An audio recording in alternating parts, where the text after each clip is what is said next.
we have two networks now projecting that President Trump will win the key state of Ohio. That's Fox and NBC are both saying that Ohio goes for President Trump. And we now have an electoral college total of 209 projected for Vice President Biden and 136 for President Trump. The key state, particularly because, as I recall, I don't think a Republican candidate has ever won for president without Ohio. We bring back in now Bloomberg contributors Jeanne Zaino and Rick Davis. So, Jeanne, so there's one piece of the puzzle.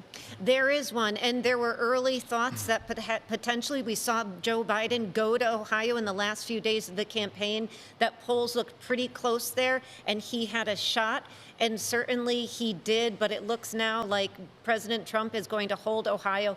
A big hold for him. Had he lost that, he would have put himself in some jeopardy of losing the White House. Yeah, Rick, I don't know. It might be fair to say it's bigger. It would be bigger news if he lost it than if he won it. If he won it, he's really in the race. If he lost it, he'd have a tough time.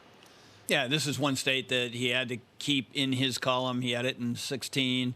It was one of the closest states in the entire country in the polling for the last few weeks. You can imagine why the Democrats thought it was a good chance to try and pick it off. But in the end, he'll get those electoral votes. Donald Trump will. And he'll try to replicate now some of the formula that he has had in 2016. He's got some big obstacles in the Midwest, Michigan, Wisconsin, Minnesota. Of course, we all know Arizona's still hanging out there as a very important state for Donald Trump.